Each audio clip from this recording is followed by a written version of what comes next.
Welcome to Manager Tools. The Dangers of Managing a High C. Part 1. Here we go. Now, Danny, you're a high I, so managing high Cs, I'm sure, is one of your most favorite things in the world. Yeah. I heart high Cs. You heart high Cs. And being a high C, the whole, like, I heart something is just... doesn't Too shallow of it. Doesn't work for me. Yeah, just actually I have to stop recording so I can go throw up. Thank you. But and folks, when we say high Cs, if you're a new listener, if you've been listening for a while, you probably know what a high C is because we've talked about it so many times. But before we go on, just help me understand what's a high C. Help the audience understand what's a high C. Yeah, sure. So at Manager Tools, we use the DISC model to talk a lot about communication and having better relationships with folks. And in the DISC model, the high C is the C in DISC, D-I-S-C. And the high C is the intersection of the behaviors that are reserved. So they tend to talk slower and softer. They tend to pause more when they're talking. And the task part of the DISC model, which means they tend to focus on work, not so much on people. They tend to talk about what needs to be done, not who is doing it. They tend to smile a little less, high Cs. So at our Effective Communications Conference, we talk about high Cs, examples of high Cs being Sheldon from The Big Bang Theory, or Spock from Star Trek, or Data from Star Trek The Next Generation, which the joke is always, Spock and Data, neither of them are actually even human. So those are our examples of high Cs. Okay, of course that's an exaggeration, right? We don't. A little bit of an exaggeration. Yeah, yes. Just a little bit. Yeah, and Danny's a high I. We're not going to talk about high Is, but for a high I, that's just a slight exaggeration. It's just a tiny little bit. Because they tend to exaggerate. Okay, no, go ahead. Sorry. So high Cs tend to focus more on the work and the details, not so much on the people and the big picture. So having a high C on your team actually is very powerful, can be a big part of your success. They're detail conscious. They're not afraid of working hard. They're really willing to dig into the details, down in the weeds. They're great negotiators because they're incredibly well prepared and they just master the minutia of the negotiation. So they have a lot of strengths, as all of the profiles in the DISC model, the D, I, S, and C, all four, all have great strengths, and they all have some weaknesses, right? So some people say, well, gosh, Danny, that sounds great. Well, I should just have a bunch of high Cs on my team, right? Yeah, I mean, the way you describe high Cs, I take it all as like they're like the perfect employee. I mean, why wouldn't you want all high Cs on your team? I mean, right. I'm just saying. just saying. Because those of you who might not know, Mike is actually a high C. So yeah, and we actually often describe high Cs as perfectionists. And when we talk about that at the conference, the high Cs in the room are like, well, what's wrong with that? That sounds pretty good. That's what I'm thinking. That's what I'm thinking. Well, so here's the thing. Yeah, they have some great strengths, but they will wait forever to actually take action. The preparedness, the plans, the process, the procedure, that's all good stuff. And the downside is they have a tendency to aim, get some more data, start aiming again. Right? The ocean will be boiled, but only then the real work will begin. Yeah, but you got to get it right. I mean, come on, you don't. Yeah. So high Cs are perfectly comfortable sacrificing timeliness for quality, right? That the waiting. Which is fine unless you actually have to release a product, but Right, unless you need to get some stuff done. Like revenue. Just a small thing in the world of business. Kind of important. So like all of the four behavior profiles in the DISC model that we use and teach, high Cs obviously can cause their share of headaches, right? They have some great strengths. They are really in the details. They'll focus on getting things absolutely correct. But there can be some dangers there too. They tend to infuriate some bosses because their methodicalness and the unwillingness to take action in the face of wanting more data. Okay. So there are some dangers. So What what are are the they? Yeah, dangers? good Yeah, question. and what can we do about them, right? That's what we're going to talk about. And I think this is going to be a two-parter, right, Mike? Yeah, I believe so. Yeah. Okay, so three dangers that we're going to go over and the solutions. So danger number one is high seas take too long. And the solution to that is we're going to assign early deadlines and robust reporting. Danger number two, high seas focus on the details and can sometimes miss the big picture. So solution to that is we're going to discuss the big picture with them regularly. We're going to remind them what the big picture is, what the overall goal is. And the third danger we're going to talk about is high seas tend to fail to collaborate and communicate. Because remember, we talked about high seas like to focus on the task, not so much on the people. So they tend to want to focus on getting the work done, not actually communicating and collaborating with other people on the work that they're doing.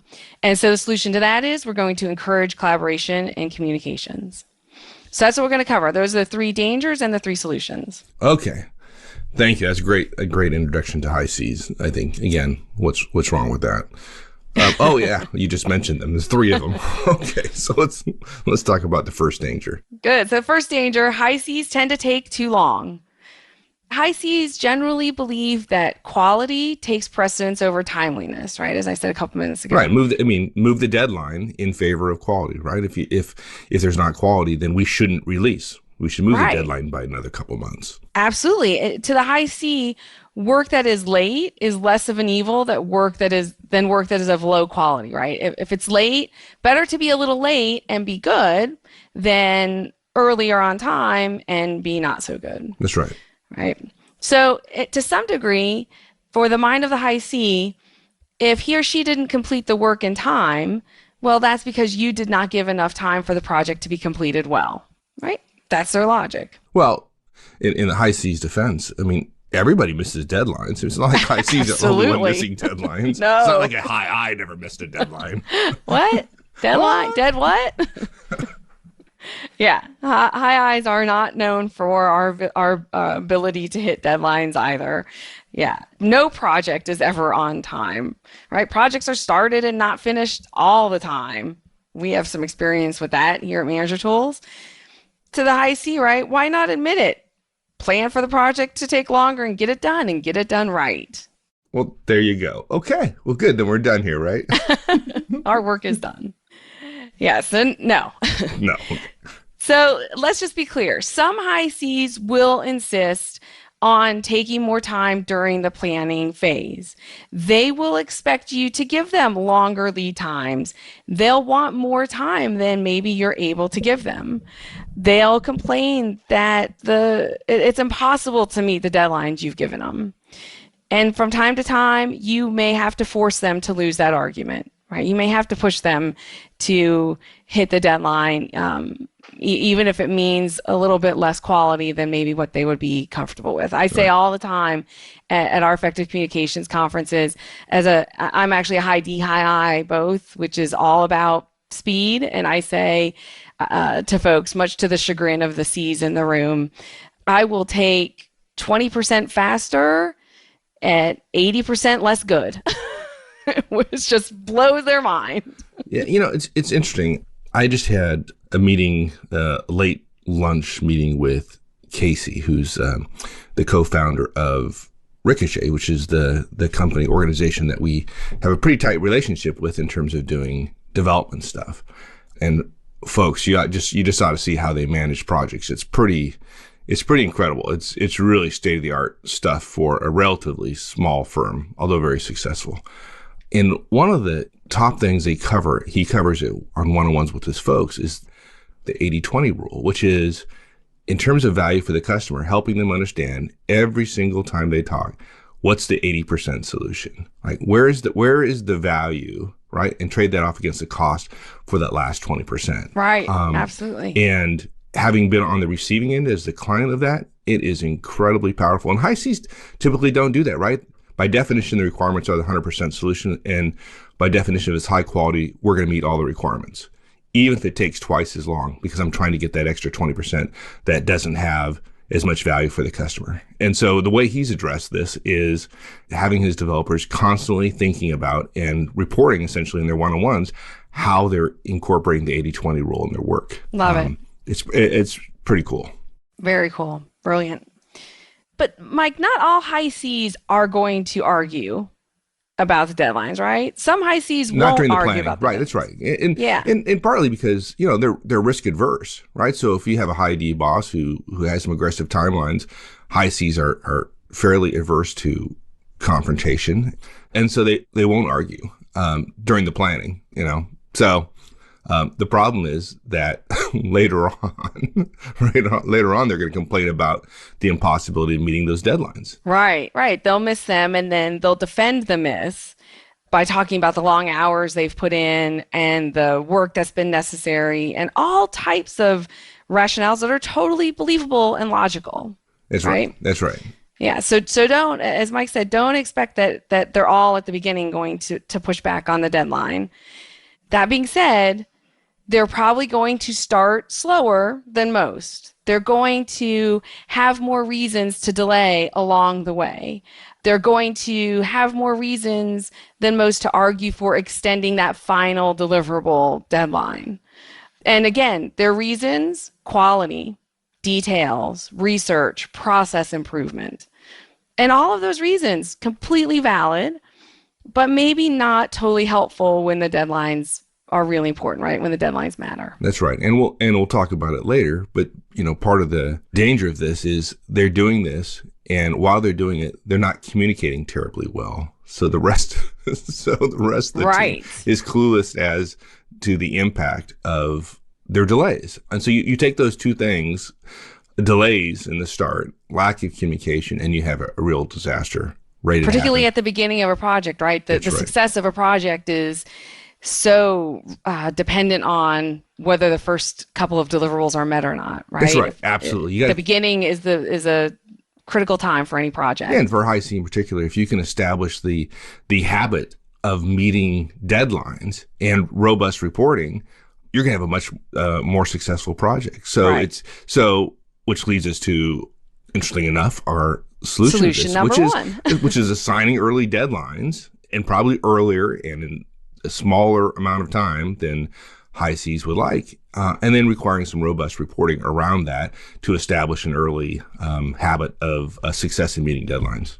Right. You cannot address the timeliness of the project at the end of the project, right? You can't wait until the end when it's late, significantly late, and then say, okay, we got an issue with timeliness.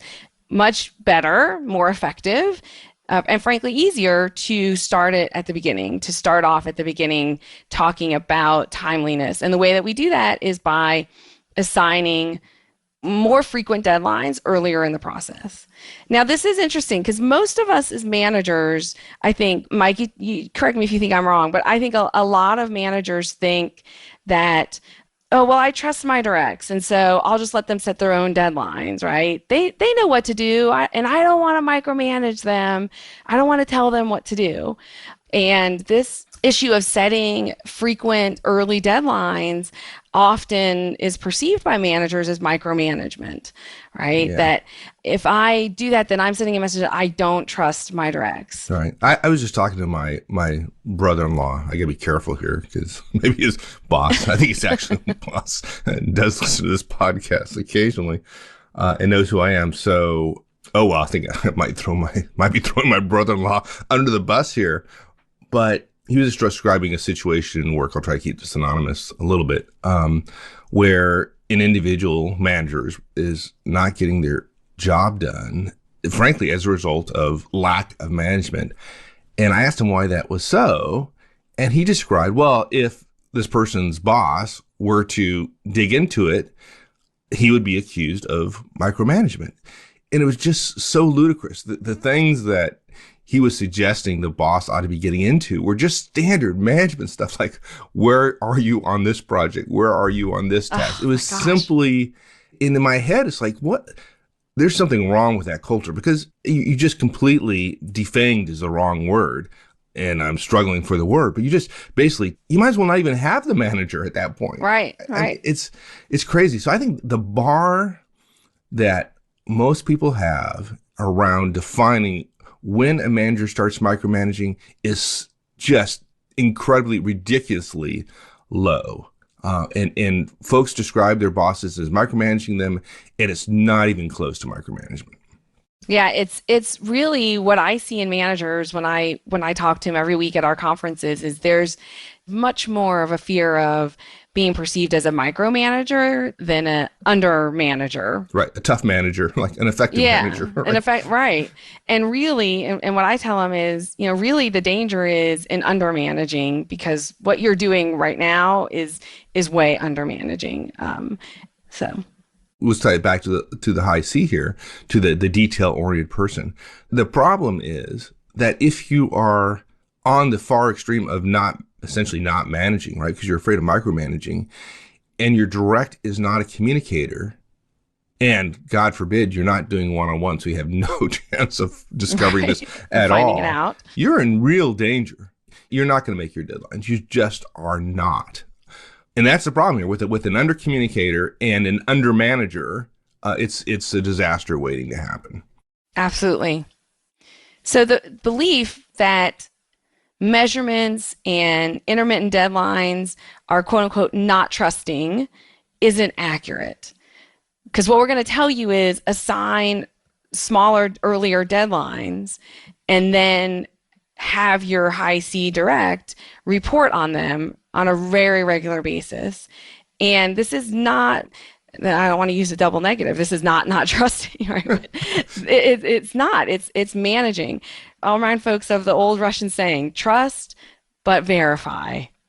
Right? Or as we sometimes say in manager tools, trust and verify. That's right. Yeah, sure, we trust our directs. We talk a lot about the importance of trust in relationships between us as the manager and our directs.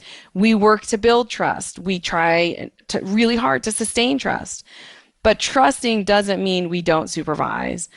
Trusting someone doesn't mean we don't measure their work. And deadlines are a very clear way to measure timeliness and interim progress throughout the project. That's right. And when it comes to high Cs, the measure, if we measure our directs, the measure that's going to be a challenge for high Cs is in fact time. Yeah, right. It's probably not going to be around quality, right? It's going to be no, around time. absolutely, because they believe that time can be sacrificed to the higher quality, right? And hey, we need to deliver a higher quality project, and we're willing to give up some timeliness around that. And guys, to be clear, often they're right, right? That we can take a little bit more time to deliver a higher quality project or product, but when they're not, and sometimes they're not, they may still fight us on the time versus quality issue. That's right. And I know I'll go back to Casey's 80-20 rule. One of the things I love about that, one of the things he said was, it was focused on the 80% solution in terms of the requirements. For those 80%, let's get those right?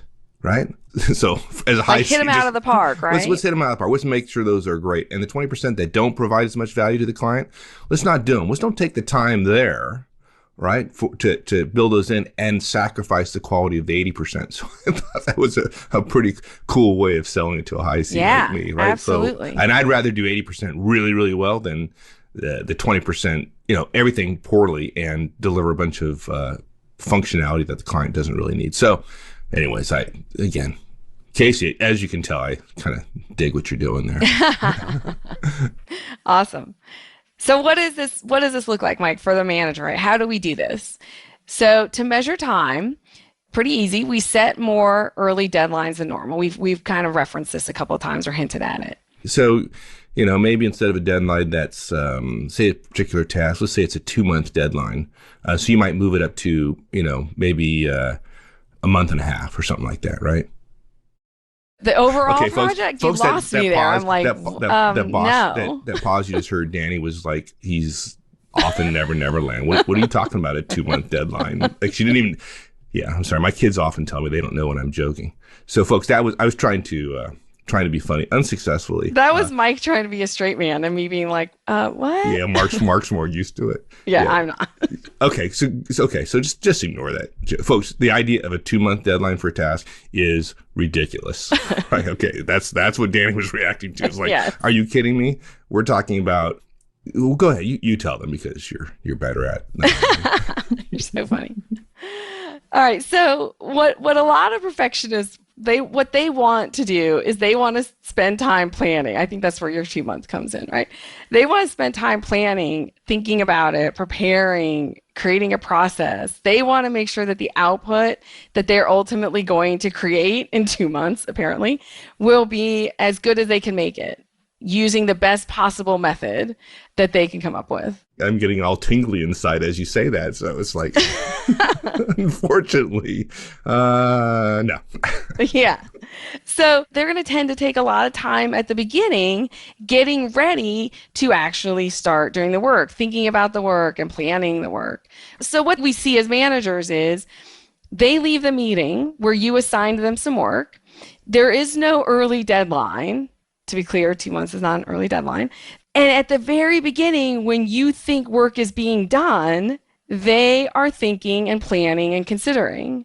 They are coming ever closer every day to maybe possibly having an idea about what the potential best approach is, what preparation is needed, what the best metrics are to measure their output. And very soon, someday, maybe in 2 months, they will begin to make what you might consider to be progress, possibly soon. Yeah, like in 2 months. Like in 2 months. Yeah. Right. And for experienced managers, you heard Danny talk about the things that they are doing. There are literally in 30 seconds, we could come up with 50 deliverables relative to what was just described. And that's what you do. Right. You set more early deadlines than normal. And it's not hard, right? As Mike said, we could come up with a whole bunch of deliverables about all of that thinking, planning, considering the outputs, the metrics. If the work you've asked to be done is going to take a month, for example, I'm going to use a month, Mike, because 2 months I know too much literally makes my head explode. Yeah, there you go. Literally. Literally. If the work you've asked to be done is going to take a month, typically, we would recommend that the longest time between any two deadlines, between any two task completions, be a week. Part of that is that a week is the longest anyone should ever go without reporting, right? Everybody should be reporting at least weekly, and we have a great tool that just takes that right into practice, which is the one-on-ones, right? If you're doing weekly one-on-ones, then the reporting can be done during the one-on-one. But for someone who is more likely to miss, meaning a perfectionist, the high C, the longest time at the beginning would be 2 to 3 days between deliverables. Yeah. And I know a lot of our listeners' heads literally exploded. Like they're not listening anymore because their head just exploded. But folks, we're serious here. And that's a minimum, right? Absolutely. In the first week, there is nothing wrong with assigning tasks that have daily deliverables, that have daily due dates, and expect communication about those tasks each day, right? Each due date. So rather than just saying, well, there are 4 major parts to this month-long project, and I want a weekly report either on Friday at noon or during our one-on-one, instead, we would break that first week down into 2, 3, or 4 tasks. Right? If it's something that's only going to take a week, ask for an update at the end of days 1 and 2.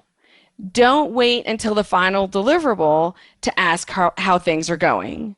So again, if it's going to be a month, if it's a month-long deliverable, start asking for things in the first 2 or 3 days. If it's a week-long deliverable, start asking for updates and status in the first day or 2. And by the way, when we say don't wait until the final deliverable to ask how things are going, guys, to be clear, that's only an expression. Asking how things are going is only going to result in you getting one answer. And that answer is fine. Right. Which is not an answer. Which is not an answer. Not a good answer, put it that way. Good. Yeah. All right. So further, when you assign the tasks, follow our previous guidance about robust reporting. Assign the reporting along with the task.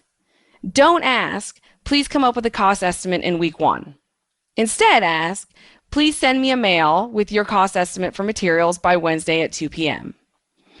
I'll say the difference between those two is significant. And I just want to highlight and make sure you guys heard Wednesday at 2 p.m., right? Not by Wednesday. I'll share a personal story. When I was a VP and I started including the times for deadlines, this is due by noon on Thursday.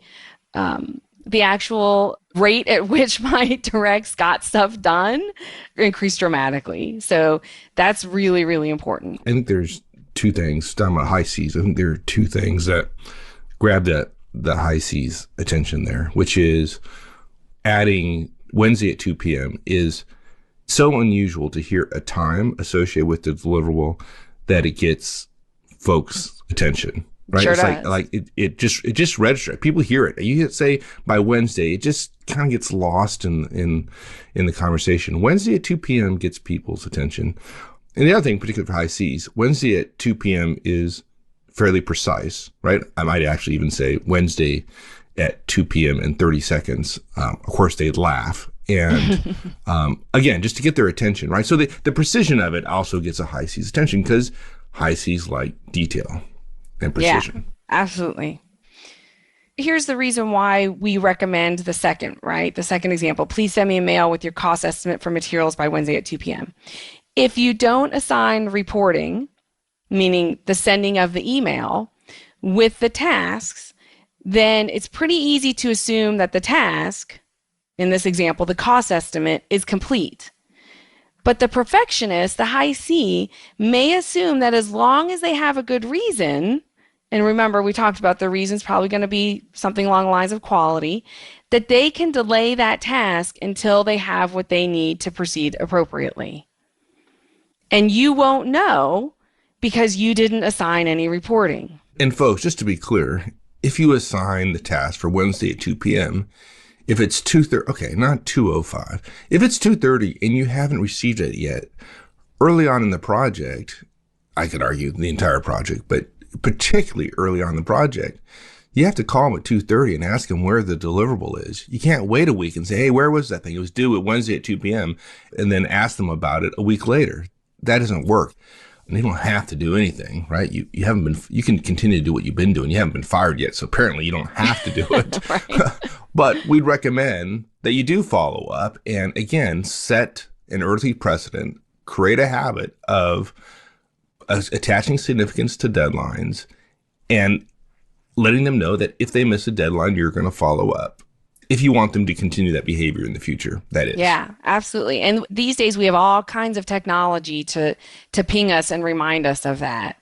Whenever I used to set a deadline, when I was managing a larger team and I had a lot more deliverables that I was pushing out, and I had those deadlines Wednesday at 2 p.m., I set a reminder on my calendar, and now you can do it on your phone or whatever. And at 2:30, I was checking, and if I hadn't gotten it, absolutely follow up. And again, doing that early, yes, sets the precedence to your people that, oh wow, right, when Danny says she wants this at 2 She's and she serious. doesn't have it by 2:30, she's gonna be checking with me, right? Yeah, absolutely. Okay, good. So that's setting the early deadlines. Let's talk a little bit more about the reporting.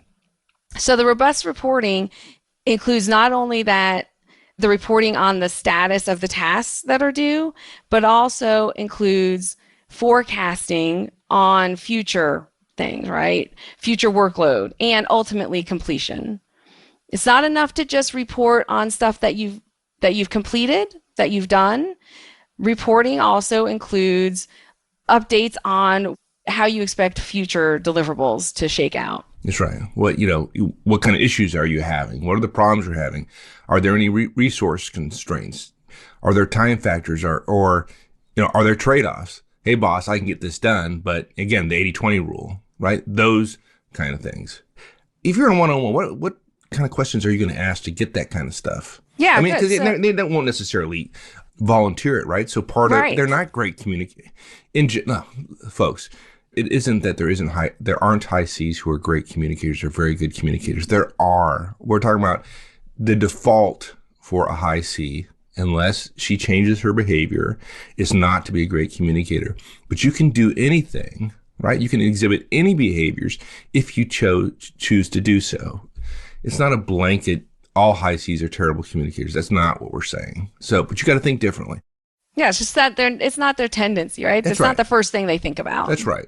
So how can we help them with that, right? How can we help encourage them to think about communicating ahead of time in their reporting? That's right. And by asking questions, right? That's how Yeah. you encourage them. So during the one-on-one or when you're reviewing this, so what kind of questions would you ask? Yeah, some questions I might ask would be, do you see anything coming that could delay you? And if so, what are you going to do about that to prevent it? Are you still committed to meeting the final deadline? Oh, I like that. Yeah, that's a good one. And any reasons why you wouldn't, right? Do you see any problems with the final deadline, with our final due date? And if so, okay, let's talk about how we're going to mitigate that now, right? Let's get ahead of it. Right. Good. And guys, it's okay to explain to your high C perfectionist direct why you're doing this, particularly if you've not done it previously. So you might say something like, hey, I've learned that early progress is a good sign on projects, and delays early in a project just compound later, right? They just build up and it just causes even longer delays in the future.